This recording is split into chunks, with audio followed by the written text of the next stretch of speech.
হযরত ইউনূস আলাইহিস সালাম তাফসীরে আছে, ইউনূস নবী আল্লাহকে বলছিল, আল্লাহ আমার জাতি বড় অবাধ্য, আমি আর বলতাম না, আপনি ধ্বংস করে দেন। তখন তাফসীর আছে ইউনূস আলাইহিস সালামকে আল্লাহ বলছিলেন, ওই যে এখানে একটা লোক মাটি দিয়া মাটির পাত্র বানাইছে অনেকগুলো, তুমি একটু তার কাছে যাও তো। কুমার আর কি, কুমার। ইউনূস আলাইহিস সালাম ওই লোকটার কাছে গেছেন। তা আল্লাহ বলছেন, ইউনূস ওই বেটারে শুধু একটা কথা বলো, যে সে যে এই মাটি দিয়ে মাটির পাতিল বানাইছে, এরকম তার হাতের বানানো একটি মাটির পাতিল ভেঙে ফেলতে বলো, তারে ভাঙ্গে লাইতে।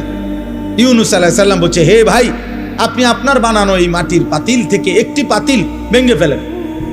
তখন ওই কুমার সে বলছে, এই মিয়া, আমার নিজের হাতের বানানো মাটির পাতিল আমি ভাঙবো কেন? বোকা নাকি আমি? কেন ভাঙবো? এত যত্ন করে আমি বানাইছি।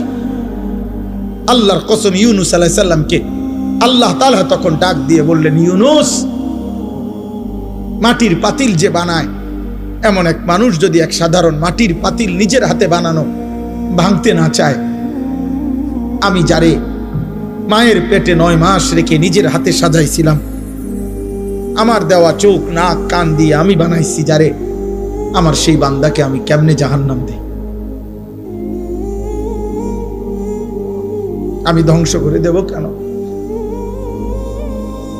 ও যদি তার মাটির পাতিল ভাঙতে না চায়, আমি আমার এমন যত্নে গড়া বান্দাকে জাহান্নাম দেব কেন? ধ্বংস করে দেব কেন? আমি অপেক্ষায় থাকি মাফ করতে। আমার বান্দা কোনোদিন যদি 1 ফোঁটা রাত গভীরে চোখের পানি ফেলে, আমি ওরে মাফ করে দেব। যদি বলে বান্দা আল্লাহ গুনাহ অনেক বেশি, আল্লাহ বলবে সমুদ্রের ফেনার চাইতেও বেশি। বান্দা বলবে না। আল্লাহ বলবে আসমান পরিমাণ উচ্চতার চাইতেও বেশি। বান্দা বলবে না। তা আল্লাহ বলবেন, বান্দা আমি তো আসমান ছোঁয়া পর্যন্ত গুনাহ মাফ করতে রাজি, আমি তো সমুদ্রের ফেনার চাইতেও বেশি গুনাহ মাফ করতে রাজি।